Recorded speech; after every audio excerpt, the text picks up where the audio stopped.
أشهد أن لا إله إلا الله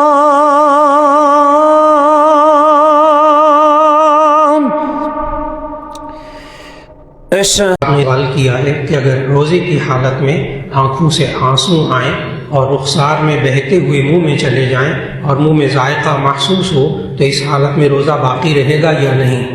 تو اس کا جواب یہ ہے کہ آنسو کی اتنی زیادہ مقدار نہیں ہوتی، اگر وہ 1-2 قطرے 3 قطرے چلے جائیں اور نمکین پانی کا ذائقہ منہ میں محسوس ہو تو اس سے روزہ تو نہیں ٹوٹے گا، لیکن پھر اس کو اندر نگلنے کی کوشش نہ کریں، اس سے بچ جائیں۔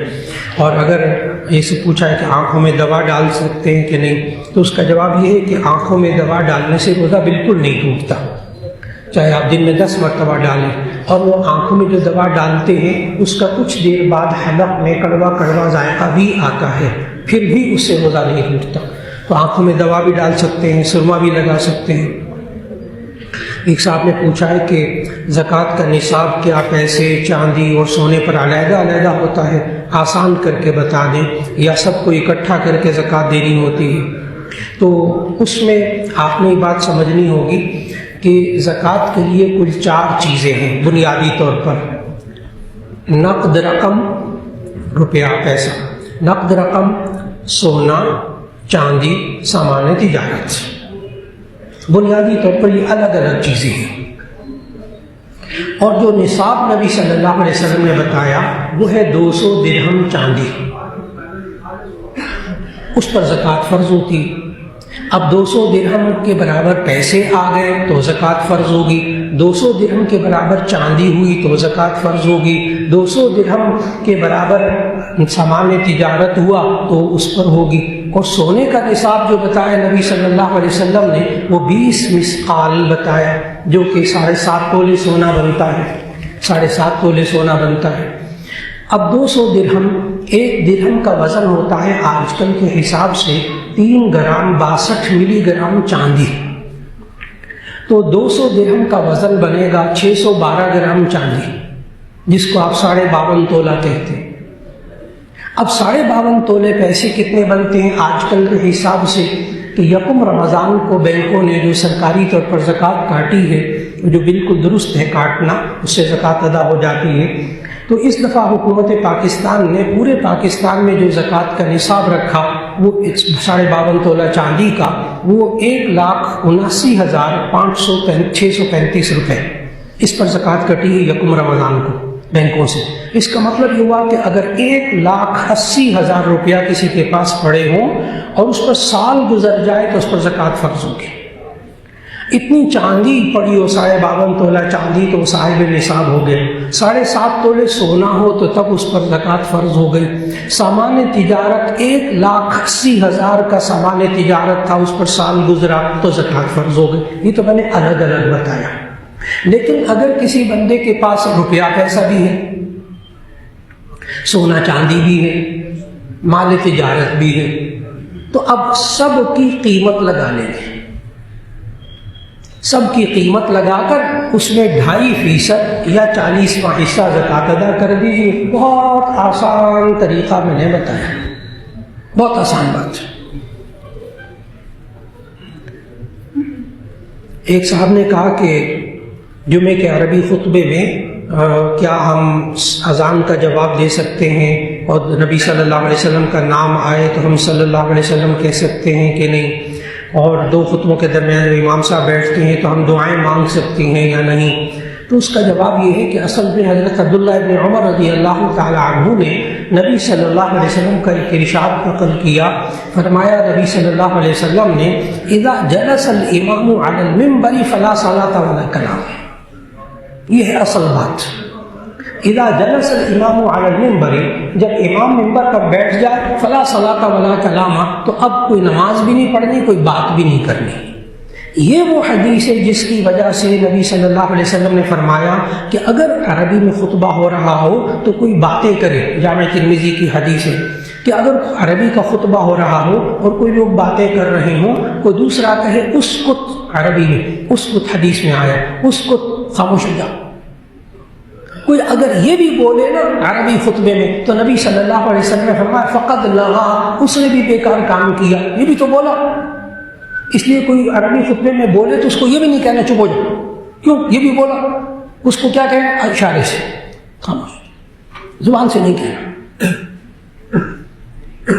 معلوم ہوا کہ اگر امام جب بیٹھ جاتا ہے نا ممبر پر پھر اذان کہی جاتی ہے، اس وقت اس اذان کا جواب نہیں دینا چاہیے، اس وقت اس اذان کا جواب دینا منع، فلا صلاۃ ولا کلام۔ نبی صلی اللہ علیہ وسلم کا نام مبارک آئے، دل دل میں درود شریف پڑھ لیجیے، ہونٹ نہ ہلائیے۔ دو خطبوں کے درمیان ہاتھ اٹھا کر دعا مانگنا یہ ثابت نہیں ہے، لیکن یہ حدیث موجود ہے کہ دو خطبوں کے درمیان دعا کی قبولیت کا وقت ہوتا ہے۔ اب آپ الجھیں گے، آپ کہیں گے جی دو خطبوں کے درمیان دعا کی قبولیت کا وقت ہوتا ہے اور آپ نے کہنا دعا مانگنی بھی نہیں، تو اس کا جواب دل دل میں دعائیں مانگیں۔ اس وقت بھی آپ نے کلام نہیں کرنا، ہونٹ نہیں ہلانے دعائیں مانگنے کے لیے، اس وقت دل دل میں دعا مانگی۔ ایک صاحب نے کہا اگر کسی شخص کو دعائے قنوت نہ آتی ہو تو وتر میں کون سی دعا پڑھے؟ اصل میں ربنا آتنا فی الدنیا حسنہ وفی الآخرۃ حسنہ وقنا عذاب النار یہ آتا، یہ پڑھ لے، رب اغفر لی پڑھ لے، لیکن دعائے قنوت سیکھنے کی کوشش ہوتی ہے۔ انہوں نے کہا کہ اگر کسی شخص کو دعائے قنوت نہ آتی ہو تو کیا وتر پڑھ سکتا ہے؟ تو جی ہاں وتر پڑھ سکتا ہے۔ میں نے بتایا کہ وہ درمیان میں ربنا آتنا فی الدنیا حسنہ وفی الآخرۃ حسنہ وقنا عذاب النار پڑھ لے گا انشاءاللہ۔ جی دوسرے دلہا آ گئے ہیں کبھی، ماشاء اللہ، شیخ عمر شفیق۔ جی شیخ عمر شفیق صاحب، جی بالکل، ان کے دلہن کے وکیل ہیں جناب غلام محی الدین صاحب، تشریف فرمائیں، تشریف لائیں، آگے آ جائیں، آگے تشریف، جناب غلام محی الدین صاحب آگے تشریف لے آئیے۔ جناب غلام محی الدین صاحب آپ کی طرف سے اجازت ہے کہ میں عائشہ محی الدین بنت غلام محی الدین کا نکاح شیخ عمر شفیق سے پڑھا دوں؟ آپ کی طرف سے اجازت ہے؟ اجازت ہے۔ جزاک اللہ خیر۔ الحمد لله نحمده ونستعينه ونستغفره ونؤمن به ونتوكل عليه ونعوذ بالله من شرور أنفسنا ومن سيئات أعمالنا من يهده الله فلا مضل له ومن يضلله فلا هادي له ونشهد أن لا إله إلا الله وحده لا شريك له ونشهد أن سيدنا ومولانا محمدا عبده ورسوله صلى الله عليه وسلم أما بعد فأعوذ بالله من الشيطان الرجيم بسم الله الرحمن الرحيم يا أيها الناس اتقوا ربكم الذي خلقكم من نفس واحدة وخلق منها زوجها وبث منهما رجالا كثيرا ونساء واتقوا الله الذي تساءلون به والأرحام إن الله كان عليكم رقيبا يا أيها الذين آمنوا اتقوا الله حق تقاته ولا تموتن إلا وأنتم مسلمون يا أيها الذين آمنوا اتقوا الله وقولوا قولا سديدا يصلح لكم أعمالكم ويغفر لكم ذنوبكم ومن يطع الله ورسوله فقد فاز فوزا عظيما وقال النبي صلى الله عليه وسلم النكاح من سنتي وقال عليه الصلاة والسلام من رغب عن سنتي فليس مني صدق الله وصدق رسوله النبي الكريم۔ جناب شیخ عمر شفیق صاحب ولد محمد شفیق، میں بحیثیت نکاح کے آپ سے مخاطب ہوں۔ جناب جی محمد عمر نام ہے ان کا، شیخ محمد شفیق سے لکھا نا آئی ڈی کارڈ پہ شیخ عمر شفیق، شیخ محمد آئیڈینٹی کارڈ پہ کیا لکھا ہے؟ شیخ عمر شفیق لکھا ہے۔ تو جناب شیخ عمر شفیق ولد محمد شفیق صاحب، میں نے بحیثیت نکاح خاں کے عائشہ محی الدین بنت غلام محی الدین، جن کا حق مہر مبلغ 2 تولہ سونا بصورت طلائی زیور، مالیت اس کی تقریباً 5.5 لاکھ روپیہ جو غیر معجل ہے میں نے آپ کے نکاح میں دی، آپ نے اپنے لیے قبول کیا؟ جی مائک میں کہی میں نے اپنے لیے قبول کیا۔ جی میں نے اپنے لیے قبول کیا۔ بارک اللہ فیک، بارک اللہ فیک۔ دعا فرما دیجیے۔ الحمدللہ رب العالمین، اللہم صلی علی سیدنا و مولانا محمد وعلی آل سیدنا و مولانا محمد وبارک وسلم۔ یا اللہ یہ نکاح سنت کے مطابق مسجد میں منعقد ہوا، یا اللہ اس نکاح میں خیر و برکت عطا فرما، خوشیاں عطا فرما۔ یا اللہ آپ کے نبی صلی اللہ علیہ وسلم جن الفاظ میں دلہا دلہن کو مبارکباد دیتے تھے، ہم بھی انہی الفاظ میں دلہا دلہن کو مبارکباد دیتے ہیں۔ نبی صلی اللہ علیہ وسلم یوں فرماتے تھے دلہا دلہن کو، بارک اللہ فیکما وبارک علیکما وجمع بینکما بخیر۔ اللہ تعالیٰ آپ دونوں کو خوب برکتیں عطا فرمائے، خیر کے ساتھ ایک ساتھ رہنے کی توفیق عطا فرمائے۔ یا اللہ آپ کے نبی صلی اللہ علیہ وسلم نے جو جو خیر مانگی دلہا دلہن کو وہ خیر عطا فرما، تمام حاضرین کو وہ خیر عطا فرما۔ یا اللہ آپ کے نبی صلی اللہ علیہ وسلم نے جس جس شر سے پناہ مانگی دلہا دلہن کو اس شر سے محفوظ فرما۔ یا اللہ تمام حاضرین کو اس سے محفوظ فرما۔ یا اللہ دلہا اور دلہن کو اور ہم سب کو ایمان والی زندگی عطا فرما، اعمال صالحہ والی زندگی عطا فرما، خوشیوں والی زندگی عطا فرما، برکت والی اولاد عطا فرما۔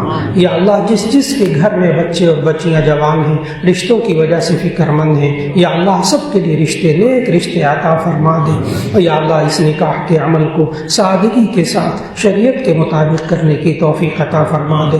یا اللہ دلہا دلہن کو خوب خوشیاں عطا فرما، برکتیں عطا فرما، ان کو حسد سے نظر بد سے اللہ ان کی حفاظت فرما۔ وصلی اللہ تعالی علی خیر خلقہ محمد وآلہ واصحابہ اجمعین برحمتک یا ارحم الراحمین۔ بہت مبارک، بہت مبارک۔ جی ایک صاحب نے ایک یہ سوال کیا، ایک صاحب نے کہا کہ میں قرآن مجید کا ترجمہ پڑھ نہیں سکتا لیکن آج کل سن رہا ہوں، اس کی وجہ سے مجھے ذہنی طور پر بہت شرمندگی محسوس ہوتی ہے کہ میں زندگی میں کیوں نہ ترجمہ دیکھ کر پڑھ لیا۔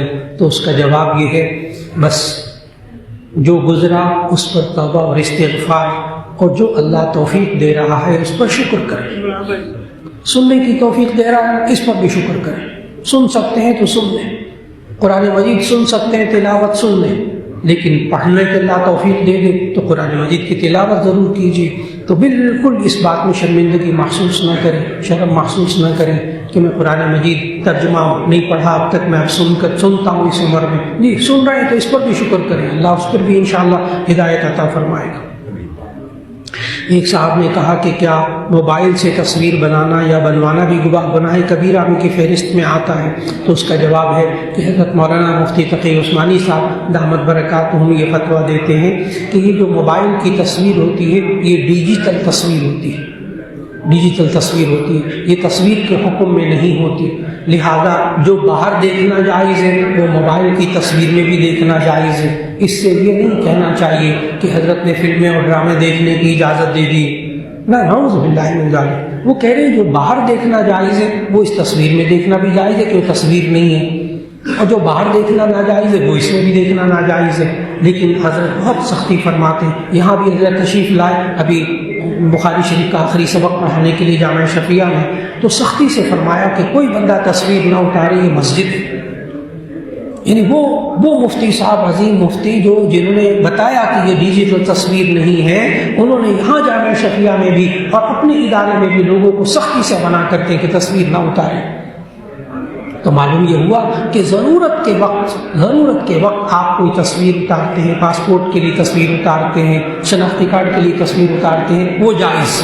آپ کی جیبوں میں نوٹ موجود ہیں، ان نوٹوں پر تصاویر ہیں، جائز ضرورت کے مطابق۔ تو بلا ضرورت جو ہے وہ تصویر نہ اتاری جائے، اور بلا ضرورت ڈیجیٹل تصویر کے موبائل سے بھی کوشش کیجیے، اس سے بھی بچنے کی کوشش ہو۔ ایک صاحب نے کہا والد اور بیٹے کا مشترکہ اکاؤنٹ ہے، 3 لاکھ روپے ہیں، اور والد صاحب نے کہا کہ میرے مرنے کے بعد گھر کا خرچہ تم نے کرنا ہے، اس رقم پر زکوٰۃ کس کی دینی ہوگی، کس کو دینی ہوگی؟ تو اس کا جواب یہ ہے کہ آپ کے سوال کے اندر جواب موجود ہے کہ کہ والد کا اور بیٹے کا دونوں کا مشترکہ اکاؤنٹ ہے. والد نے کہا ہے میرے مرنے کے بعد گھر کا خرچہ تم نے کرنا ہے، یعنی مرنے تک یہ باپ مالک ہے اس سارے پیسے کا. تو والد صاحب زکوٰۃ دیں گے، والد صاحب زکوٰۃ دیں گے، کیونکہ نے کہا میرے مرنے کے بعد اس میں سے خرچ کرنا. اگرچہ اکاؤنٹ دونوں کے نام پہ ہے تو والد صاحب پر زکوٰۃ ہوگی. اور اگر والد نے کہا اس کاروبار میں، بڑے سمجھدار ماں باپ ہوتے ہیں جو اپنے جوان بچوں کو کاروبار میں شریک کرتے ہیں اور پھر ان کا شیئر متعین کرتے ہیں، حصہ مقرر کرتے ہیں، بیٹا یہ جو میں کما رہا ہوں اس میں جتنا منافع آئے گا اس میں سے 10% تمہارا، 90% میرا، 60% میرا، 40% تمہارا. تم مالک ہو، ہے دونوں کا اکاؤنٹ اور باپ نے بالکل کلیئر کیا ہوا ہے کہ جی تمہارا اتنا پیسہ ہے، تم مالک ہو، اس کے الگ ایک اکاؤنٹ میں ہے. جب اس کو پتہ چل جائے میں اتنے پیسے کا مالک ہوں تب وہ 1,80,000 روپے سے زیادہ ہوگا، سال گزرے گا تو باپ پر الگ زکوٰۃ ہوگی، بیٹے پر الگ زکوٰۃ ہوگی. ایک صاحب نے لکھا کہ والدہ 80 سال کی ہیں اور ذہنی توازن درست نہیں، روزوں کا فدیہ دینا ہوگا. تو اس کا جواب ہے کہ جی ہاں، ذہنی توازن اگر درست نہ ہو تو اللہ تعالیٰ نے سورۃ البقرہ کی آیت نمبر 186 میں بھی فرمایا، 187 میں بھی فرمایا فَمَنْ كَانَ مِنْكُمْ مَرِيضًا أَوْ عَلَىٰ سَفَرٍ فَعِدَّةٌ مِنْ أَيَّامٍ أُخَرَ، کہ جو بیمار ہو یا سفر میں ہو اور دنوں میں گنتی پوری کر کے قضا کر لے. لیکن آگے اللہ نے فرمایا وَعَلَى الَّذِينَ يُطِيقُونَهُ فِدْيَةٌ طَعَامُ مِسْكِينٍ، ان لوگوں کی جو روزہ رکھنے کی طاقت نہ رکھتے ہوں وہ فدیہ دے دیں مساکین کو. تو اتنی عمر رسیدہ ہو، ان کی والدہ محترمہ 80 سال سے اوپر ہو گئی، تو ایسی صورت میں اب ذہنی توازن بھی درست نہیں. تو اگر ذہنی توازن اتنا خراب ہو جس کو جنون کہتے ہیں، میں تھوڑا سا کھل کر بات کروں گا اس موضوع پر. ذہنی مریض ڈپریشن ہے، انزائٹی ہے، ایسے شخص کو ڈاکٹر حضرات ذہنی مریض کہتے ہیں، لیکن ان پر روزہ فرض ہوتا ہے. جن کو خیر و شر کی تمیز ہوتی ہے ان ذہنی مریضوں پر روزہ فرض ہوتا ہے. لیکن روزہ فرض ہونے کے لیے 3 شرطیں ہیں. نمبر 1 مسلمان ہو، نمبر 2 عاقل ہو، نمبر 3 بالغ ہو. 3 شرطیں. مسلمان ہو، غیر مسلم پر روزہ فرض ہی نہیں ہوتا. بالغ ہو، 15 سال 14-15 سال سے عمر زیادہ ہو، روزہ فرض ہوگا. نمبر 3 عاقل ہو. اگر عقل نہ ہو یعنی جنون ہو، پاگل پن کی تکلیف ہو، تو ایسی صورت میں روزہ فرض ہی نہیں ہوتا، اس کی طرف سے فدیہ بھی نہیں. اب دونوں باتوں میں آپ نے فرق کرنا ہوگا. اور اس کو آج کل میڈیکل سائنس میں جس کیفیت میں جا کر روزہ فرض نہیں ہوتا اس ذہنی کیفیت کو آج کل ڈاکٹر حضرات کہتے ہیں شیزوفرینیا. شیزوفرینیا یعنی انتہائی پاگل شخص جس کو خیر و شر کی کوئی تمیز نہیں، لباس کا کوئی پتہ نہیں، باقی ناپاکی کا کوئی پتہ نہیں، تو اس پر روزہ فرض ہی نہیں ہوتا، اس کی طرف سے فدیہ بھی نہیں دینا. اب ان کی والدہ کی جو ذہنی کیفیت ہے اب یہ خود سوچیں. اگر تو صرف ڈپریشن ہے، انزائٹی ہے، ڈس آرڈر ہے، لیکن خیر شر کا پتہ ہے رمضان آیا ہے، روزہ ہے، دن رات کا پتہ ہے، تو ایسی صورت میں یہ شیزوفرینیا میں مبتلا نہیں ہے، تو ان کی طرف سے فدیہ دے دیں بس. اور فدیہ بھی کتنا؟ 2.25 کلو گندم یا 3.5 کلو کھجوریں. پیسے معلوم کر لیجئے، اگر صاحب حیثیت ہے تو کھجوروں والا نصاب لے لیجئے، وہ اچھا خاصا پیسہ بن جائے گا، اس سے غریبوں کا مقصد پورا ہو جائے گا اور حاجت پوری ہو جائے گی. ایک صاحب نے سوال کیا کہ چھوٹے بچوں کو کب الگ بستر پر سلانا چاہیے. بڑا اچھا سوال. چھوٹے بچوں اور بچیوں کو کب الگ بستر پر سلانا چاہیے، اس کے لیے نبی صلی اللہ علیہ وسلم کا واضح ارشاد موجود ہے کہ جب بچے 10 سال کے ہوں تو ان کے بستر کو الگ کر دو. 10 سال کا بچہ کتنا ہوتا ہے؟ ہم کلاس 1 میں بچے کو داخل کراتے ہیں جب اس کی عمر 5 سال کی ہوتی ہے. 5 سال کا بچہ کلاس 1 میں ہوتا ہے، تو معلوم ہوا 5ویں کلاس میں جو بچہ اور بچی ہوتے ہیں وہ تقریباً 10 سال کے ہوتے ہیں، اور ان کا بستر بالکل الگ کر دیں، ماں باپ سے بھی الگ کر دیں. فتنہ. اس لیے بچوں کو کہ حقیقی بہن بھائی ہوں تب بھی 10 سال کی عمر سے ذرا پہلے، اب چونکہ میڈیا بہت زیادہ وسیع ہو چکا تو اب 10 سال کی عمر سے پہلے ہی ان کو بس 5 سال کی عمر میں ان کے بستروں کو جدا کرتے ہیں. اس لیے کہ بڑے حساس بات عرض کر رہا ہوں، ہمارے میڈیا نے خاص طور پر بچوں کے کارٹونز نے، جو بچے دیکھتے ہیں ہمارے گھروں میں، جو دیکھنے سے بچانا چاہیے، اس میں مکمل طور پر سیکس کی ساری باتیں بتائی جا رہی ہے بچوں کے کارٹون میں کھلے عام. اس لیے 5 سال کے بچے کو آج کل بستر الگ کر دینا چاہیے. میں نے بہت مہذب انداز میں بات کی. ایک صاحب نے کہا کوئی شخص اگر ہمیں زکوٰۃ اس نیت سے دے کسی مستحق تک پہنچا دیں اور ہمیں محسوس ہو کہ ہم مستحق شخص کو تھوڑے تھوڑے کر کے دے دیں تو زیادہ بہتر ہوگا، تو ایسا کرنا جائز ہے؟ اور کیا دینے والے کی زکوٰۃ ادا ہو جائے گی یا لازمی ہے کہ ایک ہی دفعہ میں اس خاندان کو سارے پیسے دے دیے جائیں؟ تو اس کا جواب یہ ہے کہ سب سے بہتر بات تو یہ ہے کہ اس زکوٰۃ دینے والے سے پوچھ لیجیے. افضل یہ اس زکوٰۃ دینے والے سے پوچھ لیجیے، میں ایک دم زکوٰۃ دے دوں یا تھوڑی تھوڑی کر کے دے دوں، پوچھ لیجیے. لیکن اگر آپ نے نہیں پوچھا، اس نے آپ کو پیسے دیے کہ آپ یہ مستحقین کو دے دیں، کئی لاکھ روپے تھا، 2-2.5 لاکھ روپے زکوٰۃ کا دیا، آپ نے سوچا کہ اگر میں اس مستحق کو دے دوں گا سارے اکٹھے پیسے، یہ اڑا دے گا اور پھر راشن بیچارے کھانے پینے کے نہیں کر سکے گا، اور اگر میں اس کو ہر مہینے کا راشن لگوا دوں اسی پیسے میں سے تو سال اس کا گزر جائے گا. تو ایسی صورت میں بالکل جائز.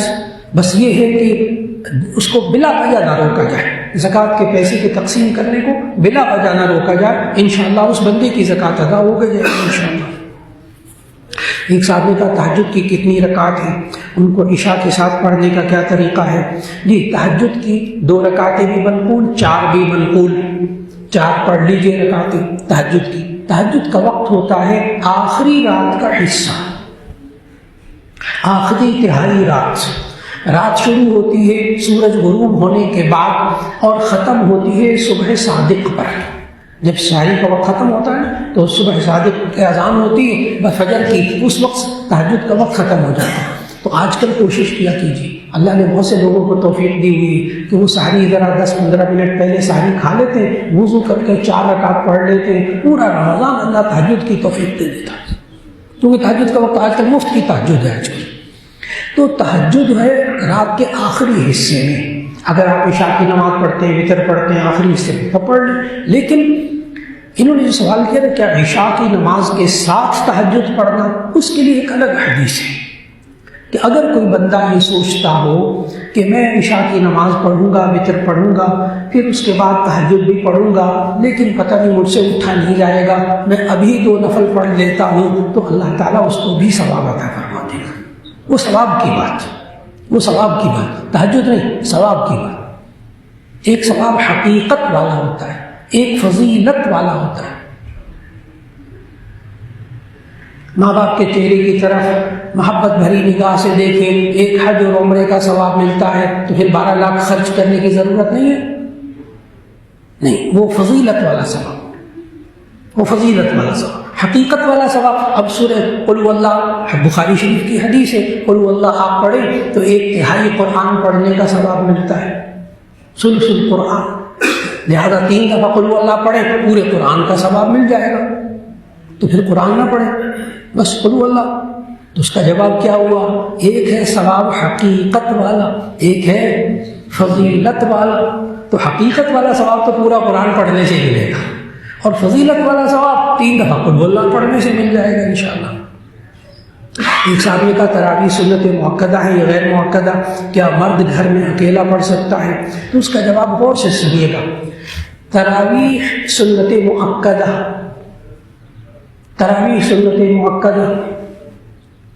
مسجد میں پڑھنا الگ سنت، جماعت کے ساتھ پڑھنا الگ سنت.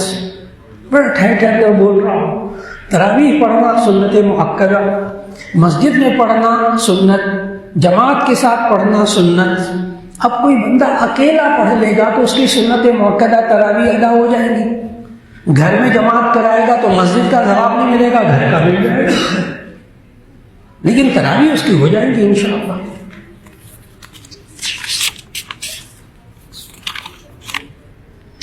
ایک صاحب نے کہا ہم 5 یا 6 ملازم ہیں گھر میں، تو کیا ہم وہاں جماعت ادا کر سکتے ہیں؟ جو لڑکا جماعت کرواتا ہے وہ اگر نماز مسجد میں آ کر ادا کرے تو باقی لوگ نماز باجماعت نہیں پڑھتے، تو کیا ہمارے امام کو نماز مسجد میں پڑھنی چاہیے یا وہاں پر جماعت ادا کرنی چاہیے؟ رہنمائی کر دیں۔